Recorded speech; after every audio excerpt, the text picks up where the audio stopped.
მენტალურ არითმეტიკაზე უნდა ვისაუბროთ ახლა ჩვენ ზვიფოსტელი მაყურებლებო და ასევე უსიმასის მსოფლიო ოლიმპიადაზე, რომლის ესე იგი მონაწილეებიც და ამ პროექტის ესე იგი ამ პროექტში ჩართული ადამიანებიც არიან ჩვენი სტუმრები.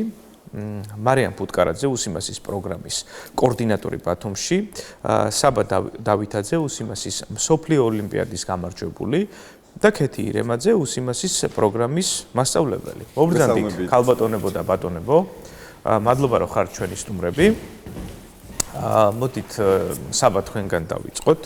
ოლიმპიადის გამარჯვებული ხართ უსიმასის. მოდით ჩვენს ტელემაყურებელს რომ მოუყვეთ ამ ყველაფრის შესახებ, მენტალური არითმეტიკა, უსიმასის პროგრამა, დარწმუნებული ვარ ყველას გვაინტერესებს. პირველში მადლობა მინდა გადაგიხადოთ მოწვევისთვის და რაც შეეხება კონკურსს თვითონ მენტალური არითმეტიკა ტვინის ორივე ნახევარსფეროს ხსნის, ხოლო კონკურსი 80 ქვეყნიდან 6000-ზე მეტმა ბავშვმა მიიღო მონაწილეობა და ძალიან რთული იყო, რომ რაღაც გაეკეთებია, თუნდაც არ მეგონა, რომ საქართველოს სახელს გამოაცხადებდნენ ან ჩემს სახელს რო ეტყოდნენ. მოლოდინი საერთოდ არ ჰქონდა რა გამარჯვების, მაგრამ ამ ყველაფერში დამეხმარა ჩემი მასწავლებლები, იქაური მასწავლებლები, თიტო მასწავლებელი, რასაც ძალიან დიდი მადლობას ვუხდი რომ დამეხმარა და გამოს კონკურსზე გასვლის წინ არ ვღერავდით, წახალისებულები ვიყავით და არ ნერვიულობდით. და კონკურსმა ძალიან კარგად ჩაიარა, რთული არაფერი არ ყოფილა, ისევ ის იყო, რასაც მუშაობდით და ძალიან კარგად გავარცვით თავი. საინტერესოა რომელია მაგალითად გავრცელებული მეთოდი ან სტრატეგია რიცხვების სკორგონების შეკრებაში, გამოკრებაში, გაყოფა-გამრავლებაში, ესეთი სტრატეგიული მეთოდი, რომელიც ყოველს პრაქტიკულად უნდა წეს. ყველა დამატებას და გამოკრებას თავისი ფორმულა აქვს რა. და თვითონ აქ კონკურსზე მათემატიკური ხრიკების უნდა დაგეხმარებია და ყველაზე მოსახერხებელი იყო რა მათემატიკური ხრიკები. საინტერესოა. კოორდინატორს უნდა ვკითხოთ, ქალბატონ მარიკას. საერთოდ ეს თაობა ხო რაღაც განსაკუთრებული თაობა მოდის და სასიამოვნო ამას კოორდინაციას უწევთ, ესეთ ნიჭიერ ახალგაზრდებს არჩევთ ხოლმე და შემდეგ ესეთი ადამიანები გამარჯვებულები ხდებიან ოლიმპიადის. თქვენ ჯილდოც კი გაქვთ მოტანილი, რომელსაც ვაჩვენებ ხა ცოტა ხანს ჩვენს მაყურებელს. მოგვიყევით თქვენ ამ პროექტის შესახებ. პირველში მოგესალმებით მაყურებელს.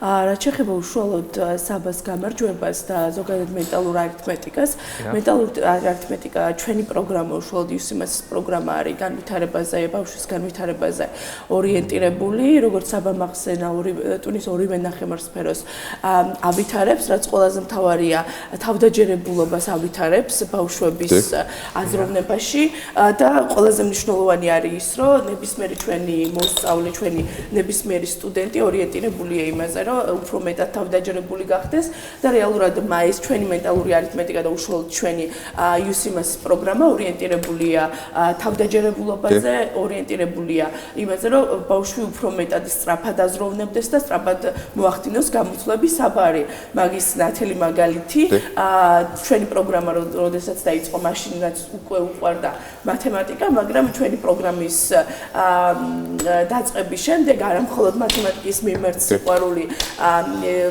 მათემატიკა უფრო მეტად შეუყვარდა, არამედ უფრო მეტად თავდაჯერებული გახდა, უფრო მეტად სწრაფად ითვლის და რაც ყველაზე მთავარია უფრო მეტად ეს მხოლოდ დათვლას და ასე ვთქვათ რიცხვებს არ უკავშირდება, ხო ალბათ გარკვეულწილად ცხოვრებისეულ პრობლემებთან მიმართებაში გარკვეულ უნარებს ანვითარებს. ალბათ საინტერესო არის ამ მიმართულებით საბას რა გამოცდილება აქვს და ზოგადად თქვენ როგორც ხელმძღვანელი ამ პროექტისა სხვა ადამიანებთან მუშაობის გამოცდილებას გექნებათ დარწმუნებული ვარ და რა არის ის მთავარი უნარები, რასაც შემდეგ ცხოვრების გზაზე ადამიანები უფრო პრაქტიკულად იყენებენ.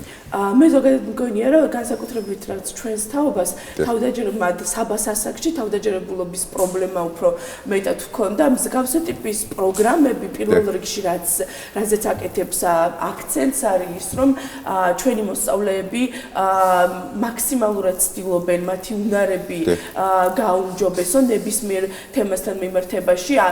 ჩვენი UCMAS-ის პროგრამა არ ეხმარება მათ არა მხოლოდ მათემატიკური უნარების განვითარებაში, ისინი უფრო მეტად მეგობრულები არიან, უფრო მეტად ჩართული არიან ნებისმიერ სავარჯიშოზე წინ ხშირად ამბობენ ჩვენი მოსწავლეები რაღაც თუნდაც ფეხბურთში, სისწრაფეში, აი მსგავს ნებისმიერ სივრცეში ის გამოცდილება რაც მოაქვს მენტალურ არითმეტიკას, ნებისმიერ სივრცეში, ნებისმიერ სფეროში ჩვენ მოსწავლებს უმრავალფეროვნებს მათ გამოცდილებას. ხო, ალბათ სისხარტე არის ერთ-ერთი ყველაზე მნიშვნელოვანი უნარი ცხოვრებაში, რაც ადამიანს სჭირდება, ხო? მაგალითად, ნებისმიერ ისეთ რთულ სიტუაციაში მიიღოს სხარტად გადაწყვეტილება, ეს იქნება რთული თუ მარტივი სიტუაცია არ აქვს მნიშვნელობა და ალბათ ადეკვატური უნარი იმისა, რომ ხო, მარტივად მოახერხოს ლავირება. კი, რა თქმა უნდა და სისხარტის ნებისმიერი ჩემპიონატი, რომელიც ტარდება ზოგადად UCMAS-ის პროგრამის ფარგლებში, ზუსტად ორიენტირებულია სისხარტეზე და იმაზე, თუ რამდენად სწრაფად აკეთებენ გამოთვლებს ჩვენი მოსწავლეები. პირველად ჩვენთან საქართველოში ჩატარდა ეროვნული ჩემპიონატი, რომელიც გამარჯვებულიც იყო საბა ეროვნული ოლიმპიადის შემდეგ ინდოეთში ჩატარდა მსოფლიო ჩემპიონატი, სადაც ნიუ-დელიში, სადაც საბას გარდა ქართველი 10 ახალგაზრდა მოსწავლე იყო, სულ 11 მონაწილე იყო ამ ოლიმპიადაში ჩართული და 11-მდე საკმაოდ დიდი წარმატებას მიაღწიეს, მათ შორის იყო საბა, რომელმაც გაიმარჯვა. და ამ ადამიანების მასწავლებელი ძირითადად არის ქალბატონი ქეთი ირემაძე. და ძალიან გვიამოყება ჩვენი მოსწავლეების ესეთი ტრიუმფი ინდოეთში მსოფლიოს მასშტაბით ტვინის ნახევარსფეროების განვითარება, ხო? ამას ემსახურება ძირითადად და საერთო ჯამში ზუსტად ეს მენტალური არითმეტიკა თუ არის გარკვეულწილად სავარჯიშოები, რომელსაც ჩვენ გავუზიარებთ მაგალითად ტელემაყურებელს, რათა გარკვეულწილად ჩვენს მეც მაინტერესებს პირადად დღის განმავლობაში თუ არსებობს რამე საშუალება მისათვის რომ გავარჯიშოთ ჩვენი ტვინი. დიახ, პირველ რიგში მადლობა მოწვევისთვის. ჩვენ გვაქვს გაკვეთილში შემუშავებული სხვადასხვა გეგმა. რითაც მივატარებთ გაკვეთილს, რათა ბავშვებს სისწრაფე და ეს გონება გაუმჯობესოთ. გვაქვს სწრაფის წერა, რომლითაც ისინი უფრო სხარტები არიან, დროზე არიან ორიენტირებული და ტაიმის მენეჯმენტს ან დროის მენეჯმენტს სწავლობენ. ასევე გვაქვს თითების სავარჯიშო, რომლითაც ბავშვები ეჩვევიან, რომ აი ეს თითები სწრაფად გამოიყენონ და სწრაფად გააკეთონ სხვადასხვა გამოთვლები, რომლებსაც ხელსაწყო აბაკუსით ვაკეთებთ, ალბათ გეცოდინებათ, რომ ჩვენ ხელსაწყო აბაკუსს ვიყენებთ გამოთვლების დროს, ასევე გვაქვს სხვადასხვა მაგალითები, რომლებიც არის შემუშავებული ცალკე მენტალურისთვის, ცალკე თვითონ აბაკუსის დასამუშავებლად.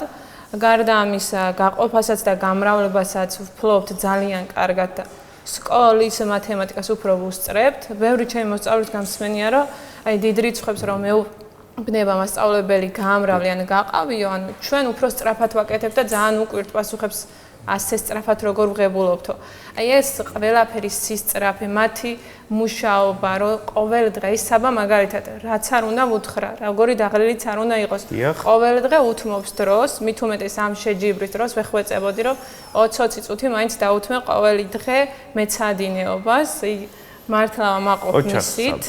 იცით რა მინდა გითხოთ, საინტერესოა ეს მოსწავლეები როგორ ხვდებიან თქვენს კლასში, თქვათ, მათ შეუძლიათ დაეუფლონ, თქვათ, ამ UCMAS-ის მეთოდს თუ გარკვეულწილად მიდრეკილები უნდა იყვნენ ტექნიკური საგნებისადმი, საინტერესოა. აი, ბევრს ზოგადად, ხა თქვენ რო ეგ კითხვა გაგიჩნდათ, მსგავსი კითხვა უჩნდებათ, რომ რაიმე ზებუნებრივი ძალა უნდა გქონდეს, რომ ეს მივიღოთ ეს ცოდნა, არა. სრულად ნულიდან ნებისმიერ ბავშვს შეუძლია დაეუფლოს UCMAS-ის პროგრამას. უბრალოდ ჩვენ გვაქვს გარკვეული დონეები, რომელ დონეებზეც ბავშვებს დავსვამთ და იმ დონიდან ვიწყებთ ჩვენი 11-ვე დონის გავლას. როდესაც ბავშვი 11-ვე დონეს გაადის, უკვე შეუძლია როგორც მასწავლების სერტიფიცირება აიღოს თვითონაც.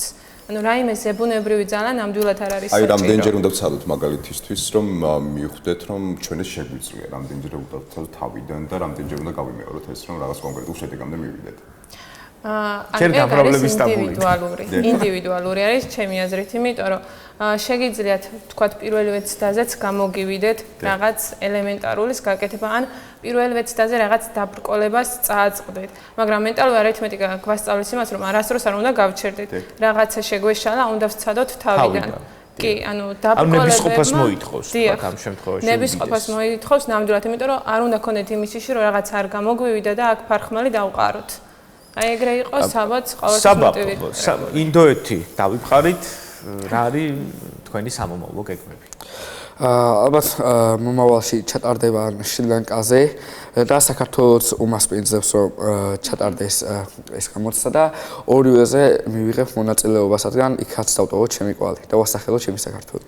აქვე დავაბატებ. 2025 წლის დეკემბერში მანამდე ჩატარდება ეროვნული ჩემპიონატი საქართველოში UCMAS-ის, დეკემბერში ჩატარდება მსოფლიო ჩემპიონატი, იგივე ჩემპიონატი საქართველოში და რეალურად ჩვენი კომპანიისთვის, ამ პროგრამისთვის, საქართველოსთვის არის ძალიან მნიშვნელოვანი, იმიტომ რომ 4-დან 14 წლამდე ასაკის მოსწავლეებისთვის, ბავშვებისთვის მსგავსი ტიპის ჩემპიონატის ჩატარება საქართველოში ხდება, საქართველოში ზოგადად კავკასიაში ხდება პირველად და რეალურად მე მინდა ის თქვა, რომ აი საბას და იმ დანარჩენი 10 ახალ მოსწავლის დამსახურება ის რომ ჩვენ ამ შემთხვევაში ვმასპინძლობთ შემდეგ დეკემბერში ჩემპიონატს საქართველოში. ეს მნიშვნელოვანი ამბავია, ხო? აუცილებლად გელოდებით ჩვენთან მოგზანდით და ამ პროექტის მხარდამჭერები ვიქნებით. კი ბატონო, აი საინტერესო მაგალითად ხელმისაწვდომობაზეც ვისაუბრეთ, რამდენად მარტივად ხელმისაწვდომია მსგავსობის მიღება იგივე პროექტში მოხვედრა და რა კონკრეტული პროგრამები არსებობს ამისთვის.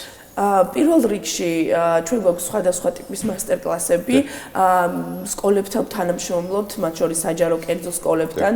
თითქმის თვეში 2-ჯერ ან 3-ჯერ გვაქვს მასტერკლასი სხვადასხვა სკოლებში, მოლებში, იმისთვის რომ ბავშვებთან, მოსწავლეებთან, მშობლებთან უფრო ხშირად გქონდეს კომუნიკაცია. ჩვენი სოციალური ქსელებიც მაქსიმალურად ორიენტირებულია და მუშაობს იმისთვის, რომ ბევრ მშობელს გქონდეს ინფორმაცია ჩვენზე. უშუალოდ სწავლის დაწყება არის ძალიან მარტივი. ჩვენთან უნდა გქონდეთ პირდაპირ კომუნიკაცია, ან უნდა გაიარონ რეგისტრაცია, ან უბრალოდ რომელიმე სოციალურ ქსელში უნდა მოგწერონ, შემდგომ უკვე გადმომისამართება. ჩემთან ვეკონტაქტებით, ვთავაზობთ მაქსიმალურად დეტალურად ყველანაირ ინფორმაციას, ჩვენს მომსახურებას. პირველ ეტაპზე ვთავაზობთ პირველ გაკვეთილს, საცილ გაკვეთილს, რომელიც არის უფასო გაკვეთილი, მასწავლებელს და ბავშვიც ამ შემთხვევაში ცდის გარკვეული უნარების აღმოსაჩინად ალბათ ხო? მოსწონს თუ არა, რა თქმა უნდა, ზოგადად უნდა თუ არა გაგრძელება, არ გქონია ჯერჯერობით შემთხვევა, რომ არ დარჩენილად არ გაუგრძელებია სწავლა ჩვენთან რომელიმე ბავშვს. რაც შეეხება UCMAS-ის პროგრამის გარდა, ჩვენ რობოტიკას ვამატებთ, უკვე თებერვლიდან დაიწყება ჯგუფების შექმნა, პროგრამირების დამატება გვინდა, დავაპირებთ, რომ პროგრამირებაც დავამატოთ, რომელიც მორგებული იქნება 4-დან 14 წლამდე ბავშვებისთვის და რეალურად არის დიდი გეგმები და ჩვენი ეს დეკემბერში ჩემპიონატის, მსოფლიო ჩემპიონატის ჩატარებაც არის, ასე ვთქვათ, ერთ-ერთი ძალიან დიდი გამარჯვება უშუალოდ კომპანიისთვის. წარმატებები ვისურვებთ ჩვენს. ფაქტიურად გიორგი თანამედროვეობის ერთ-ერთ მნიშვნელოვან გამოწვევას პასუხობს ის უნარები და ცოდნა, რომელსაც ვიღებთ, იმიტომ რომ ხო ალბათ მომავლის პროფესიებია ზუსტად ის პროფესიები, რომელიც ამ უნარებს მოითხოვს და წარმატებები ნამდვილად ველოდებით იმ პროექტებს, რომელზეც ვისაუბრეთ და დარწმუნებული ვარ ისევ და ისევ აი ესეთი არჩეულებრივი გამარჯვებებით დაბრუნდებით. ნამდვილად.